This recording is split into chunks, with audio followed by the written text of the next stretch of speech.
Hello, I'm Chris Curran. Welcome to the Podcast Engineering Show. This is a show where I talk about podcast production, specifically audio production for podcasting in great depth. We go really deep, and it's wonderful. I have on great guests, and today I have with me Tom Pink. He's from Noiser.com, and he's the head of mix, mastering, and sound design. So Tom, how you doing? Welcome, man. Hi, Chris. Pleasure to be here. Yeah, we met at Podcast Movement Evolutions about, almost 2 months ago now, and that was pretty fun. It was. It was pretty wild for me. Yeah, right. It was your first trip to the U.S., correct? First trip to the U.S., really long flight. I was super jet lagged when we met, but it was, it was great. It was really good. Yeah, and I'm gonna have to match your because you're speaking nice and easy, and you're speaking like a normal person, whereas I'm yelling. I'm yelling. Why am I yelling on my own show?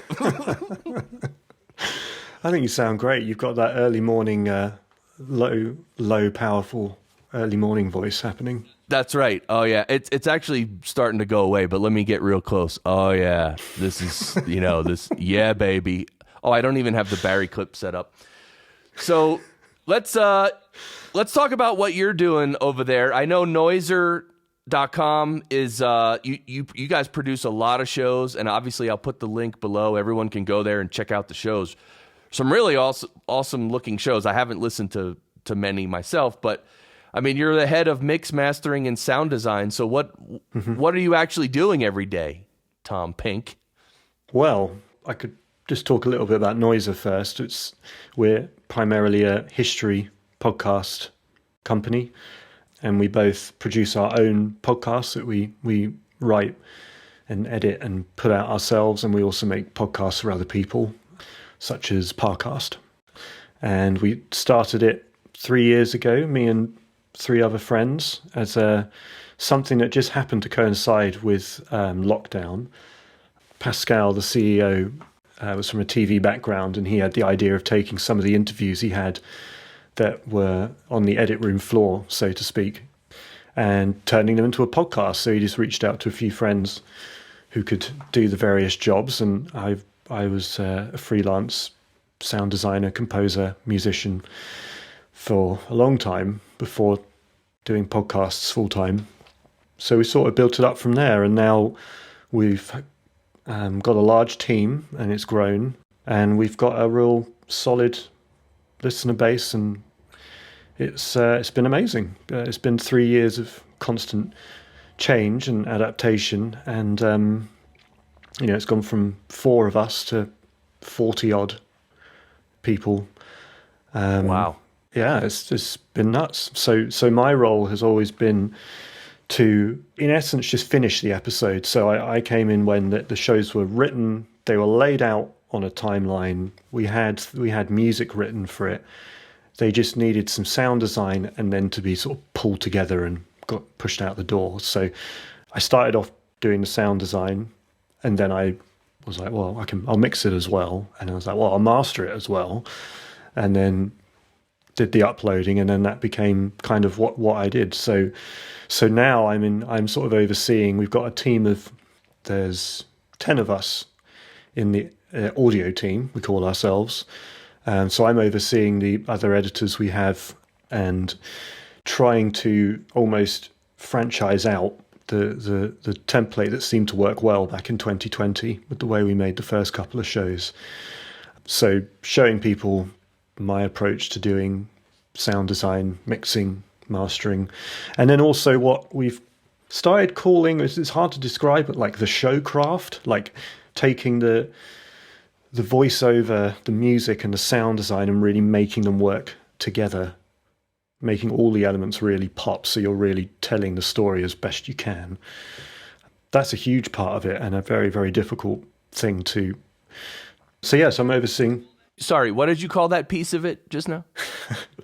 Sounds a little pompous, but I really can't think of a better way of saying it. But showcraft. I mean, essentially taking the elements and like, we're serving a story, the music and the sound design, the mixing, the mastering. It's all to make the story as clear and accessible and exciting as possible.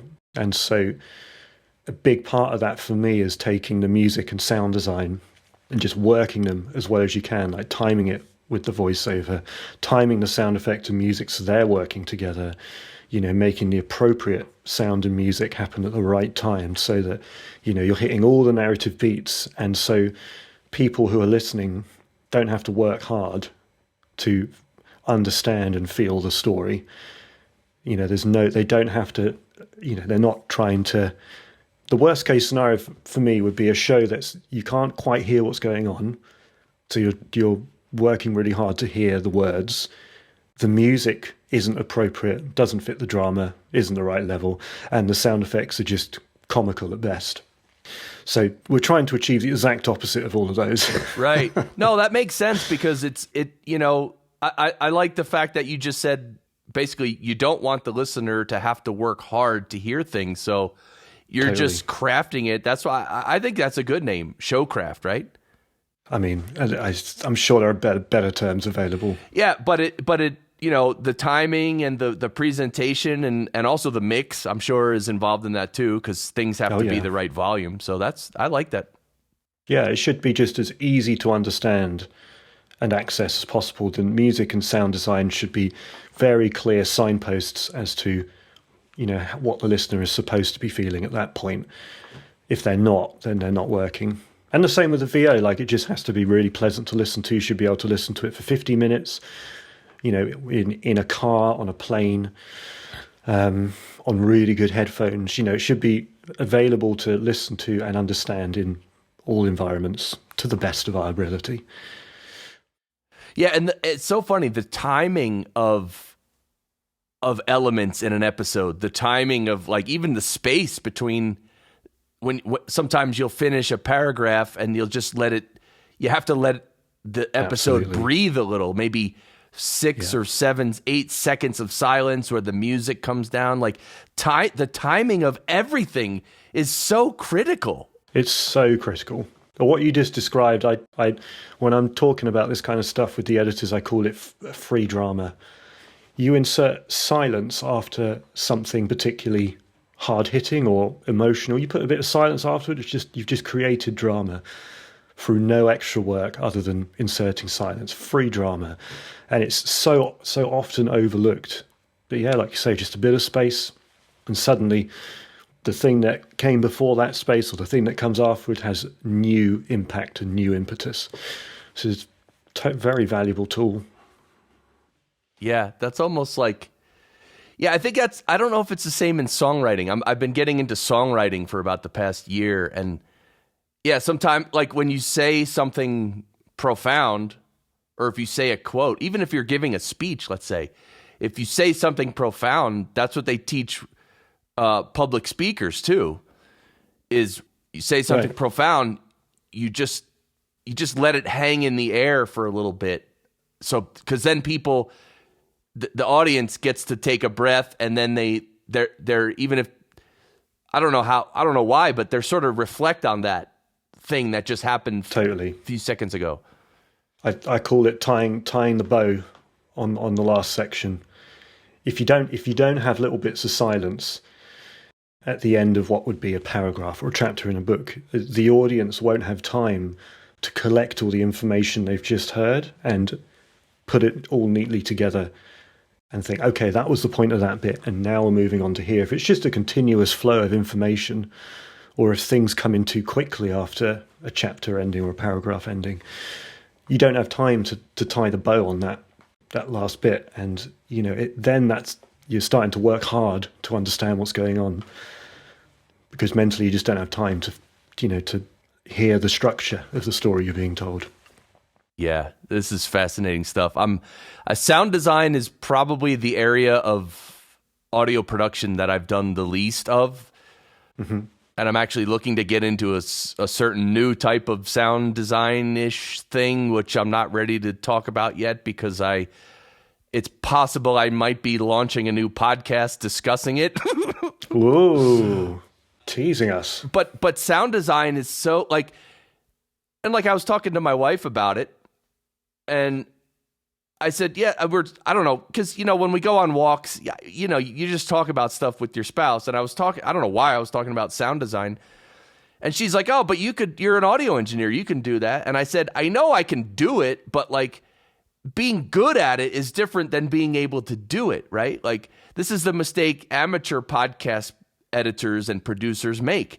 They think they can watch a few YouTube videos about how to make edits, and then now they're an editor and they can start a business. And yes, you can, but you can't really compare someone that new with someone who's been doing it for 20 or 30 years. Like it's not a fair comparison. And in the world of sound design, I am that person who I could watch a few videos. I don't even know where to get the sounds from. I'd have to be like, I know there's sound libraries, but I don't know where to get them, but anyway, I could figure it out. But I don't want to kid myself that, I'm an engineer, I can do that. No, I respect the art of sound design, and I would need to do it and study it for a while before I tried to actually do it. Yeah, it's an interesting one. I guess one of the great things about podcasting is that it can be as simple and effective as two people having a conversation around a table. Just put their iPhone in the middle and talk, and technically, it's not high tech, but is it enjoyable?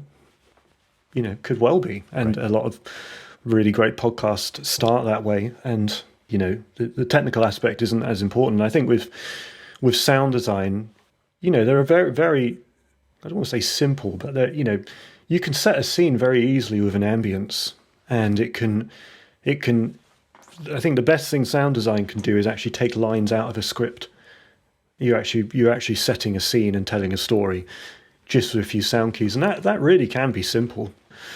I think when you get into, like some of our shows have action scenes or quite long scenes where we actually go into the present tense, even though they're history podcasts. So, for example, I was just doing an episode on Alexander the Great, and there's quite a lot known about his funeral procession, and we've got a long scene of his funeral procession. So you can set the scene with some ambiences, which I'll explain what an ambience is. It's if you were to put a microphone down in a park, the recorded ambience would be the general sound of the park, birds singing, wind through the trees, probably a bit of traffic in the distance. Nothing, you do get occasional things that are quite close up, maybe people walking by, but generally it's things that you associate with a space or a place that aren't specific sound effects. So, it's all very hard to describe, but I hope that makes sense. So anyway, perfectly makes sense, yeah. You can set the scene really effectively with ambiences, and they're very easy to find online. They're really easy to record yourself. If you can I would try and record them in stereo always, but you can get adapters for your iPhone to make stereo recordings. So a lot of the recordings I've used, and for those kind of things, I've just taken my Zoom H4 around London. I went to the Notting Hill Carnival with my recorder, which my girlfriend thought was very strange, but I use those sounds quite a lot. I once was doing a advert shoot in a boxing gym, so I took my H4, a couple of slightly nicer mics, and I recorded some boxing sounds. We did an episode on Muhammad Ali a few weeks ago, so I had some boxing sounds that I said to our sound designer that I had those, and I gave them to her, and she used them, and that's great. But then also the internet is just full of ambiences, which are really, really useful. So you don't have to go in depth designing scenes. If for example, there's a scene in your podcast that's set in a park. Well, if you find a park ambience that someone's made on the internet that has the right sort of collection of, people talking, activity, bikes going by, planes going over, cars going by, you can set a scene really effectively. I think that the next levels, because a lot of our guys come in from a music background, so getting them started on sound design is pretty much what I just described, like just setting up ambiences, bringing them smoothly in and smoothly out of a scene so it feels natural. And then the next level is like designing action scenes, and then the level on top of that, I think, would be doing anything that's abstract. Only because if you're doing abstract sound design, that probably will mean using plugins and maybe synthesizers and such to create a different abstract sound world. So broadly speaking, I think those are the three levels we go for, and I appreciate what you said about it being an art, and it it definitely is, and it's one I hope to always continue to be improving and learning at, because there's just so much and incredible sound design out there, and it's almost like a secret art form, or a secret kind of like oral martial art that is out there, and it's there in all the great films and TV shows to be heard and enjoyed. But until I really switched my ears on to hear those things, I wasn't aware of it. But then now, because I spend 5 days a week doing sound design, listening to sound design.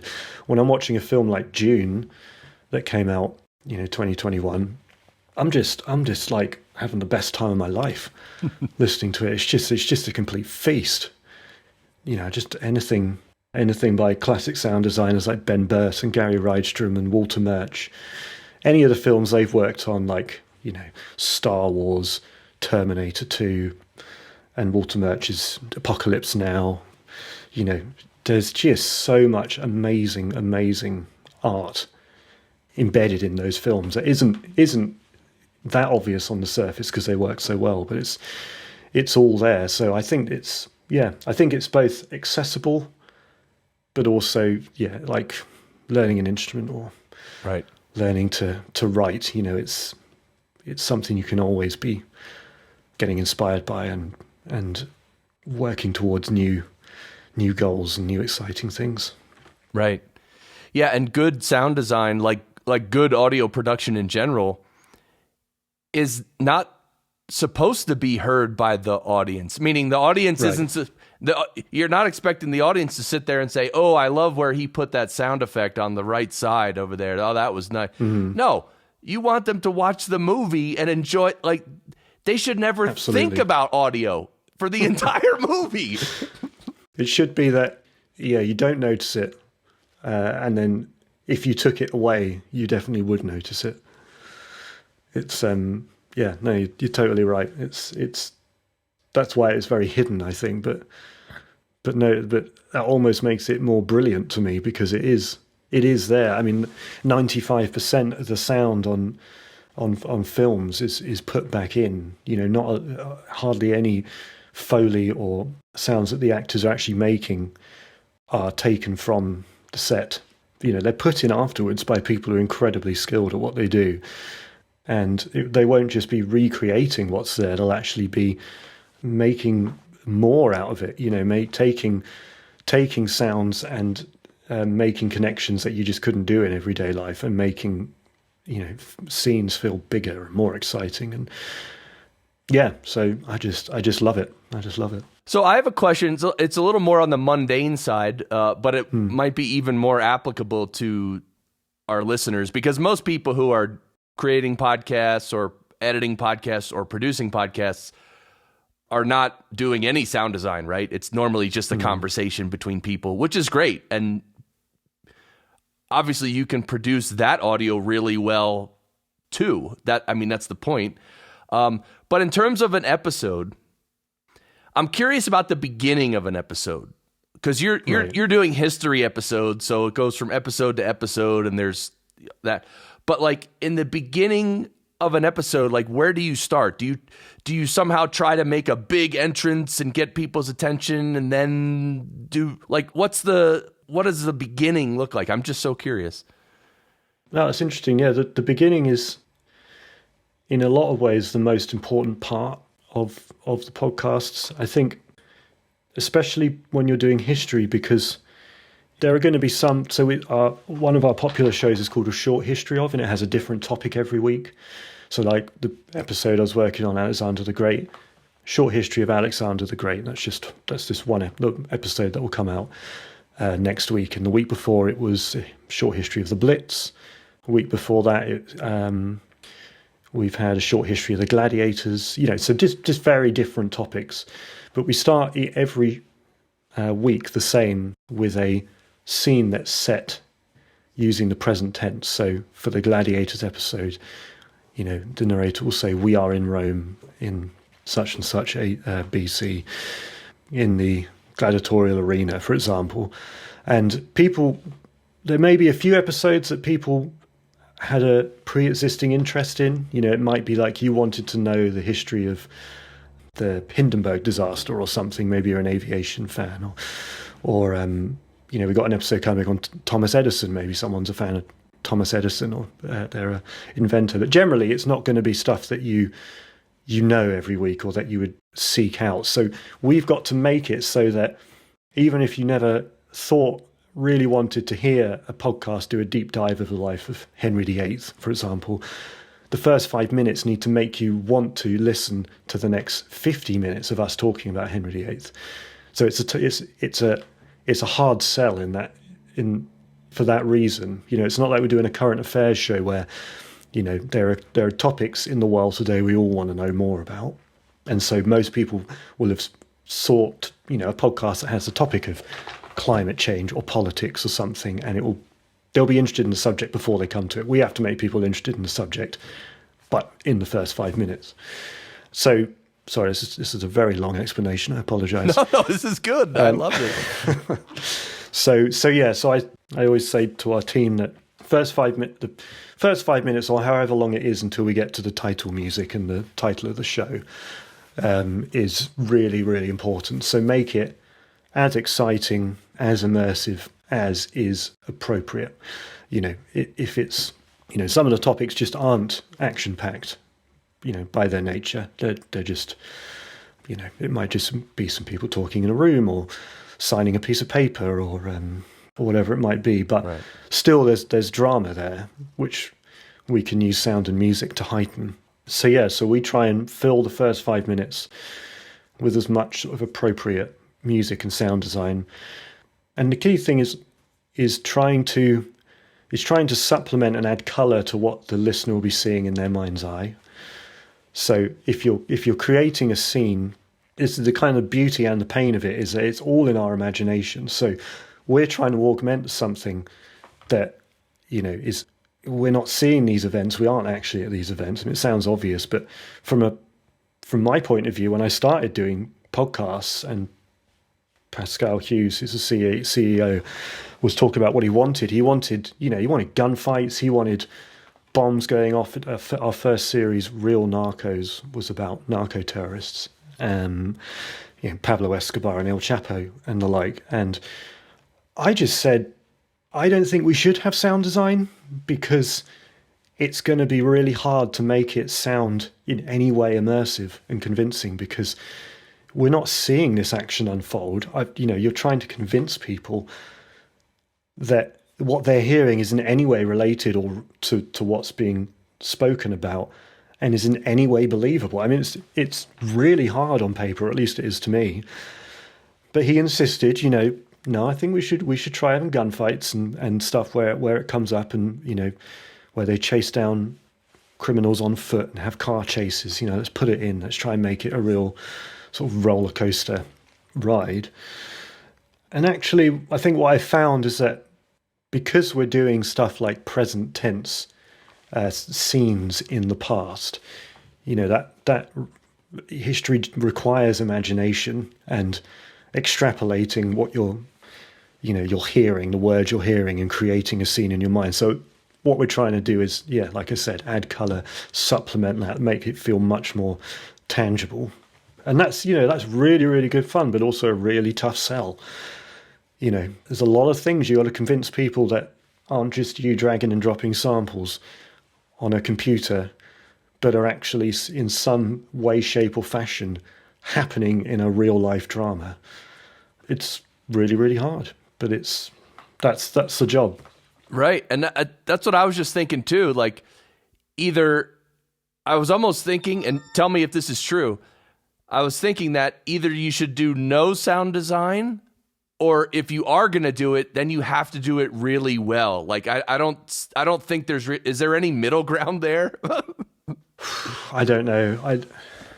I wouldn't think so. I mean, I wouldn't like to say I'm an expert on what works really well. I've just tried to do what I think is effective and what we can, in a sense, get away with. Because I don't think sound design has to be grand and layers and layers of very complex sound. It can be very simple. The very simple sounds can be incredibly evocative. The sound of wind or the sound of water. I mean, you can add those things to a scene, and suddenly you've added another element that can be very powerful. You just have to make a judgment whether it's serving the story or distracting from it. But one thing I always say to our sound designers, and sound like I'm on a loop now, is that keep the sound design in for as long as you can, but also basically for the shortest amount of time you can, because the longer it's going on for, the longer you're asking people to suspend their disbelief.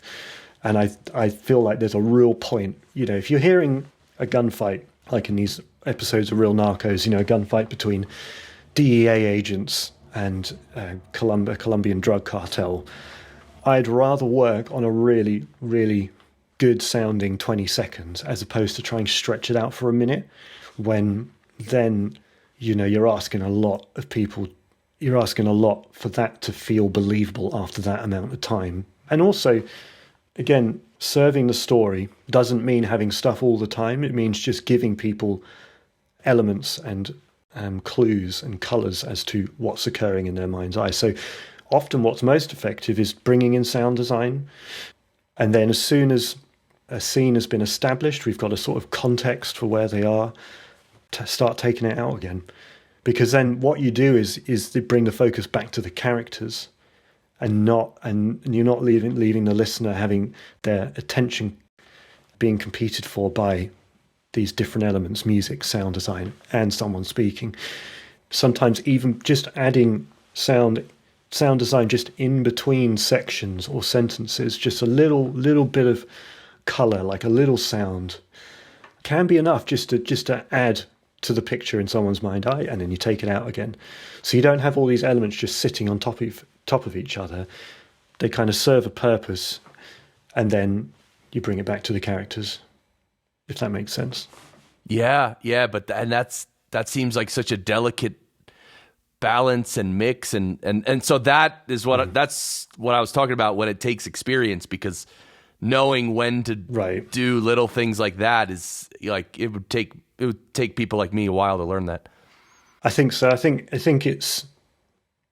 good thing about this kind of stuff, the kind of work that I do, is it isn't actually really reliant on technical expertise as it is just relying on your own, I guess, artistic sense and storytelling sense. You don't need to be, it's much harder to teach people to have that storytelling sense. It's much harder to teach that as opposed to the technical stuff. The technical stuff is just, how to work a digital audio workstation, how to mix sounds together, what things work, what things don't work. It's all, there's a certain objectivity to that, but the story craft, as it is that's the real trick. And I would guess that people who are interested in making their own podcast, telling stories, they're going to have that skill already. It's just the technical side of a lot of the aspects of making audio stories that's often the mystery, but all that stuff can definitely be learned. And, someone like you will pick it up in no time at all, and you'll be calling me up and saying, "Hey, Tom, look at this." I just started writing, and I don't know why. I just started writing a movie script. Why not? I mean, I saw this. It was this guy Chase Hughes, who's a body language expert, on YouTube with the Behavior Panel, which is a great channel. If you don't watch the Behavior Panel, check it out. Anyway, he was doing a video, and he just mentioned this book, and I might as well mention the book. It's called The Anatomy of Story by John Truby. Mm-hmm. And he said that this is pretty much unanimously agreed upon that this is probably the greatest book about storytelling and basically writing movie scripts and the story and the flow and the scenes and whatever. And so I was like, you know what? I want to read that, because that not only and I wasn't planning on writing a movie script, but I just thought for storytelling, I want to learn about that, which is exactly what you were just saying. And so then as I started reading the book, I said, you know what? You know what I'm going to do? Because I've read too many books where I've told myself, okay, I'll read it once the first time, and then I'll go back and read it again, and that's when I'll do all the exercises that the author tells me to do. And this time I said, no, I'm going to do all the exercises as I'm reading it. I don't care if it takes me 5 years. So literally, he starts saying, okay, do this exercise, do this. And I did it. And he's like, come up with ideas. And then something came to me and I wrote out this whole, it's a whole arc for a movie. And I think it's really cool, but. Oh, awesome. But the point is, I'm thinking about how am I going to, like, am I really ever going to get a movie made? Probably not. So then could I do this audio only? And I'm like, well, there's an idea. Or, you know, with Midjourney and these AI that are creating images, maybe I could make it like a story, like it could be audio, but have like images. So anyway, I don't know how I'm going to do it, but when it comes down to sound design, Tom Pink, I might have to give you a ring. I would be delighted to work on that. That sounds very good indeed. And this is just a reminder. That was a weird little tangent on this show, but this is just a reminder that in your life, just be aware in your life of different little interests that call you, and just try to, you know, I don't want to say follow your bliss because I hate that saying, but just follow what interests you. If a book interests you and you think, oh, I want to read that, maybe I can use that information in my business or something. Just be open to learning things, because you don't know what, like, it's amazing what creativity can come out of you. You know what I mean? Yeah, I totally agree. You follow your if you stay inquisitive and stay open to new experiences, there's just no end of things to be enjoyed and learned and tried. And a friend of mine recently, she had this idea of starting a podcast on the topic of mental health, and she got in touch with me and said, I know you do this for a living. Like, what do I need to learn? Like, give me a list of things I need to learn. And I said, you know, and it wasn't just sound stuff. She's like, what about like writing episodes, or, you know, making sure they're the right length and everything. And I just said, to be honest, I think the best thing is just to start doing it. You know, all this stuff on paper, you can learn all this stuff, but you still wouldn't have produced anything at that point. And all the lessons come from doing. So, you know, you just start doing it. And going back to learning sound design, you know, that's the only way to do it, is to try it. You know, think, you know, what worked, what didn't work, what could I try next time, and just move from there. Being afraid to take that first step is often the thing that stops you doing, or even getting anywhere near the things that you would really love to do. Very true. So I can actually hear all the fans of this show screaming in their cars because they really want to know what DAW you use and what are some of the plugins you use, Tom Pink. I can hear them too. We got to talk about it. Yeah, let's cover that stuff for a little bit. So tell us about the DAW and the plugins and everything. Well, I always worked on Logic for my freelance work, occasionally in Cubase. But the podcast editors I started working with, who are, you know, writers and producers primarily, were using Adobe Audition.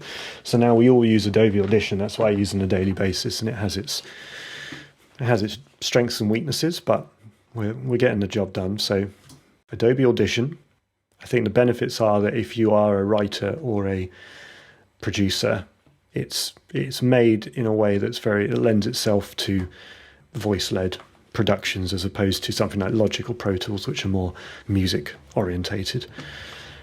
And right now I'm using an Audient ID14 as my audio interface, and then my microphone is an AKG 414. Nice. I did ask about, we have various hosts who record remotely, and I did ask about mics and stuff yesterday. So I won't say who's using what, but they're using things like a Shure SM7B. Which is what I'm using right now, by the way. That's kind of like the standard podcast mic as far as I know. So sounds like you're on the right track. And then another artist uses a Rode NT1, which is another a staple. That is such a good mic. I have one of those, and oh my goodness gracious, it's like less than $300. That is such a great mic. All right, sorry. Go ahead. Great for music too. And then one guy does have a Neumann TLM 102, which does sound particularly good, I have to say. I think that voiceover artist does have a treated room, and I think he's got some nice outboard gear as well. His VO does sound particularly nice. So plugins, I use a combination of Waves, Isotope, RX, Neutron, Ozone, and a few other things that are attached to Isotope, like what are they called? They make exponential audio. They do reverbs. And then a lot of the very common ones like Plugin Alliance, Native Instruments I really like for the creative processing stuff, reverbs and delays and such. And yeah, for binaural sound we've been using DearVR Pro. And yeah, off the top of my head, I think those are all the big hitters, plugin wise. Yeah, I also got DearVR Pro. I think probably because it was on sale for some ridiculously low price, and I was like, I'm just going to get that. Can't afford not to. Well, I was going to say I haven't used it much at all. I played around with it, right?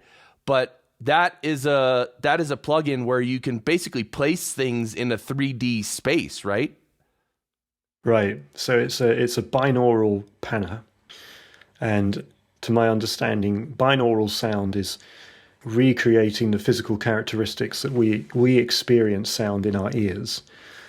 And because we're so finely attuned to our ears and our ear canals and our eardrums, we're able to play sound. So if someone came in through the back door in my house, I would think and feel the sound being behind me.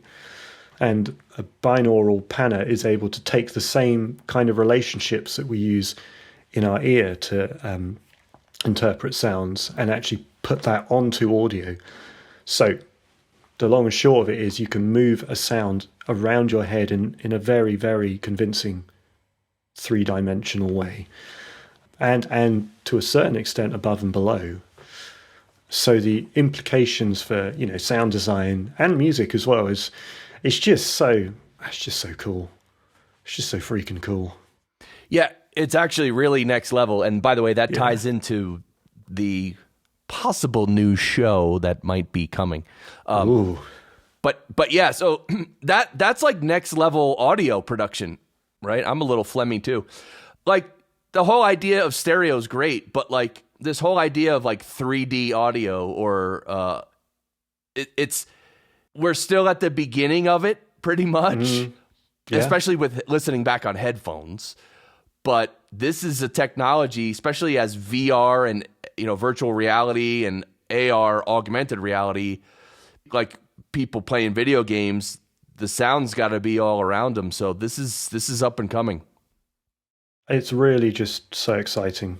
I should clarify that binaural sound only works on headphones, not out of speakers. Yep.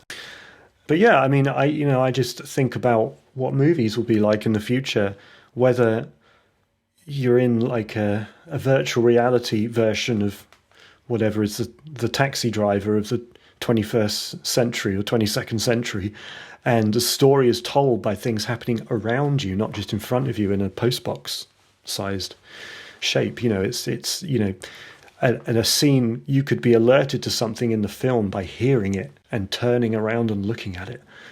I mean, wouldn't that just be unbelievable? Imagine if the 21st century equivalent of Stanley Kubrick is using that kind of technology with that kind of creativity and finding ways to tell a story where you are in the film. You might even be in it with the person you're watching, Sorry, with the person you're watching with, I should say. Right. So it's yeah, and we're just starting all that now. It's really really exciting. There's we got spatial audio is becoming more and more common, which is slightly different to binaural audio because, to my understanding, spatial audio is actually, it tracks your head movement in a space. So, for example, in this conversation, if I turn around to look out the window, I would actually hear you as staying where you are, as opposed to just moving wherever my headphones are moving, wherever my ears are moving.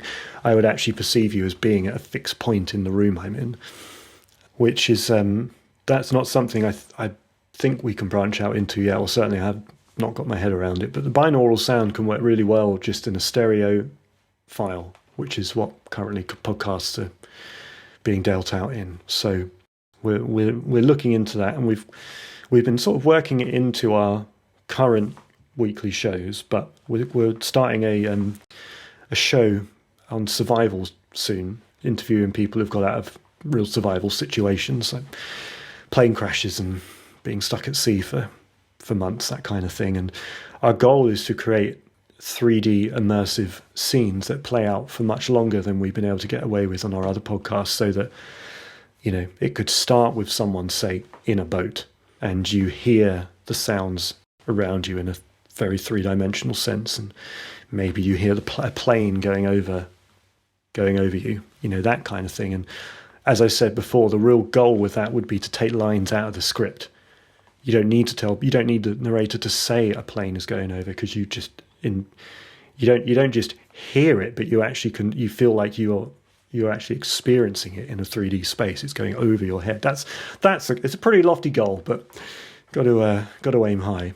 So we'll see how it goes, but I'm very excited about that. Yeah, and I was reminded of this. I don't know if you know about these. It's almost like earbuds. Sennheiser makes them, and you put in earbuds, but there's also microphones on them, so you can actually, as you could walk down a city street and record binaural, because it's in your ear. The microphones are in your ears, pointing outward. It's called the Sennheiser Ambio Smart Headset, and I so wanted to try this, but I think they're Apple only, so it only works with an iPhone or an iPad. Okay. But anyway, whatever. Yeah. But you can go on YouTube, and there are people have uploaded like a binaural walk through New York, for example, and it is just amazing. And I think in that instance, I could well be wrong, but I think those kind of headphones are interesting because they're not recreating the sounds of your ears interpreting what's going on around you. They're actually using your ears as baffles to direct the sound into the microphone, just as sound goes into our ears. It's almost like a live recording of a personal listening experience. Yeah, really, really exciting stuff. Yeah, that is pretty cool. So how is it for you? Because I'm curious, I need to ask you, how is it managing other people, other sound designers, other producers, like for you? Because in my own life, I find I'm more of a technical person. I want to deal with the audio. I want to work with the audio. I love the audio, but if I have to manage other people, I'm not the best at that. I'm always too nice. And then they don't do what they're supposed to do, and then I yell at them, and they're like, "Why did you yell at me?" And it's like, "Well, just do your job." Anyway, how is managing for you? It's been a real learning curve. I've been working freelance since I left university, pretty much just working on my own, taking freelance jobs. I was in a band for a long time, and we did a lot of recording and touring and stuff, and that's about as close as I got to being part of a team, but with work colleagues. But yeah, it has been a real learning curve. It is hard to learn to not to be nice. To paraphrase, it goes against the relational instincts that you've learned to say or do anything that could potentially upset someone. I just don't want to do that.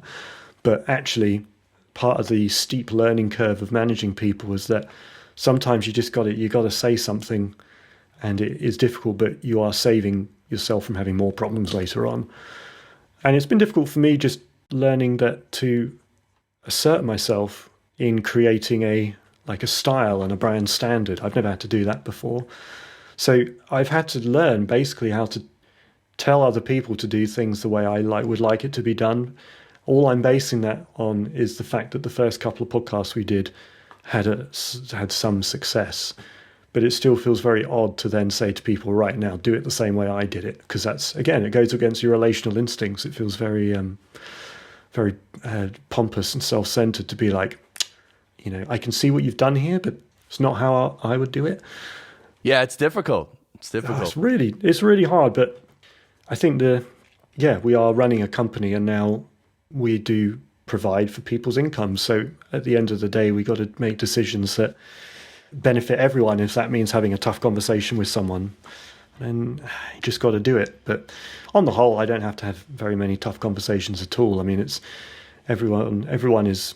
We just did our appraisal, so I can say pretty objectively, I hope, that everyone is very happy on our audio team, and I'm thrilled. Everyone else is thrilled just to have a job in audio, because it's a very competitive field. I was a freelance musician and composer, sound designer for a long time, and I can finally look my wife in the eye and give some hard figures when we're talking about planning our finances, which for the longest time in our marriage I wasn't able to do.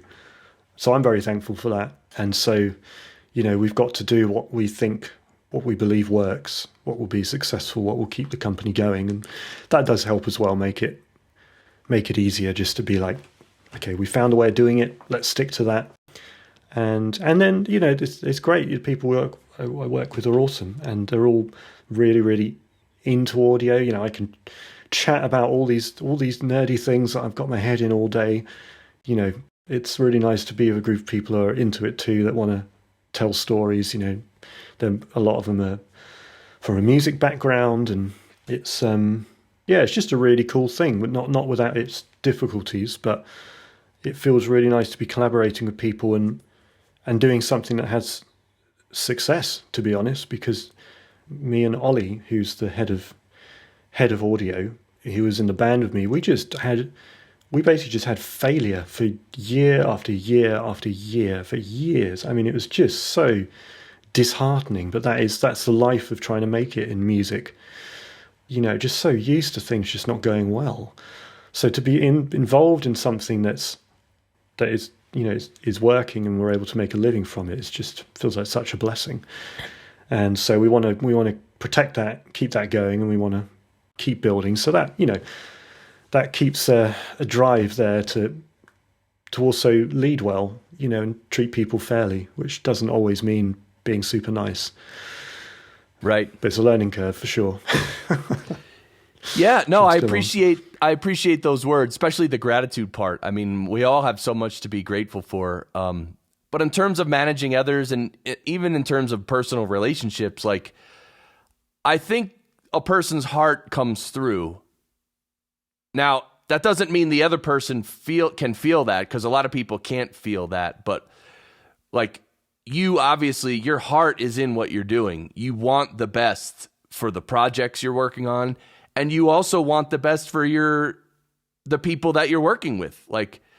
That's clear from your heart. People can feel that. So if you have to be a little tough on something, that's just business. That's just surface level stuff. But the heart, I wish more people could feel with their heart, But everyone expects everybody to be all fluffy and nice, and you just have to be, everything's wonderful. No, that's not real life.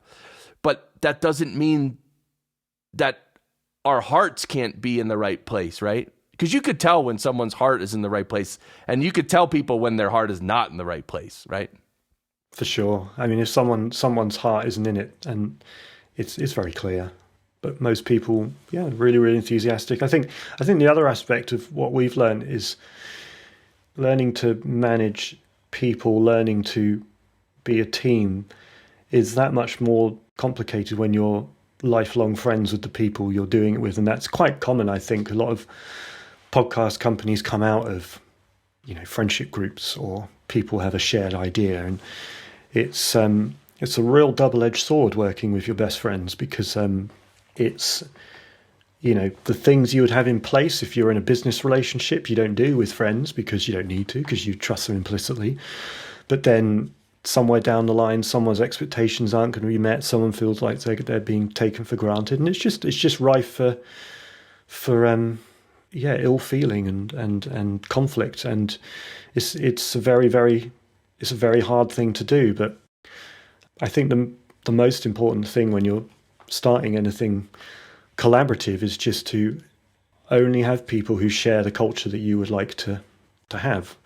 One of cooperation, one of friendliness, being professional, not wanting any kind of glory for themselves, just willing to be part of a team and to be nice to work with, Right. That's just so key. Very key. So, well, this has been amazing. I just want to tell everybody to go to noiser.com, noiser.com, and check out all the shows. You can hear, there's a lot of different shows. And of course, you can get them wherever you listen to your podcast, but check out the work that Tom and his team are doing. And this has been really great. I love episodes of my show that are different from other episodes, because as we talked earlier, normally we just go through equipment and stuff and it's very technical, but today was just like a breath of fresh air for me, because you really shared a lot of deep insight, and you shared it in a very simple way, but that doesn't mean it's not deep. It's like, this is deep stuff, which I love this. So it's better than shallow stuff that's been explained in a very, very difficult way. Exactly. That's the opposite, right? Which is almost my fear when I'm talking about this kind of thing, but I'm glad it came across well. Yeah, this is great. So what's coming up next for you guys? Are you launching new shows? Are you going to be, what's next?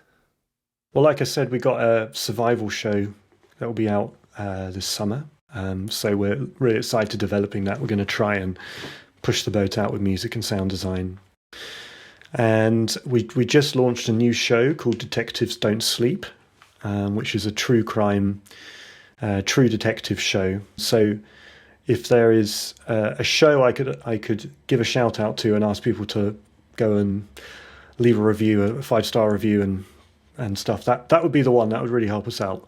Cool. If people wouldn't mind checking that out. But really excited about that one. Haven't had much chance to talk about music, but we've got some phenomenal musicians. All our music is bespoke. We've got our own music library. It's been one of the things that's been just such a joy about making the podcast, is that we have composers on tap who are making new pieces of music for new characters and new episodes. And Detectives Don't Sleep isn't any different. We've got some really, really great music in that. So survival show, detectives, and a lot more ideas in the pipeline as well. Yeah, this is great. And like you said, we didn't even touch on music very much, so maybe sometime in the future we can chat again. I would love that. Yeah, I'd love to. That'd be great. Yeah. All right, everybody. And Tom, stay on. Don't hang up when we finish. But thanks everybody for listening. I'm sorry I haven't been putting out as many episodes recently. There's stuff happening, and everything's fine. Everything's good.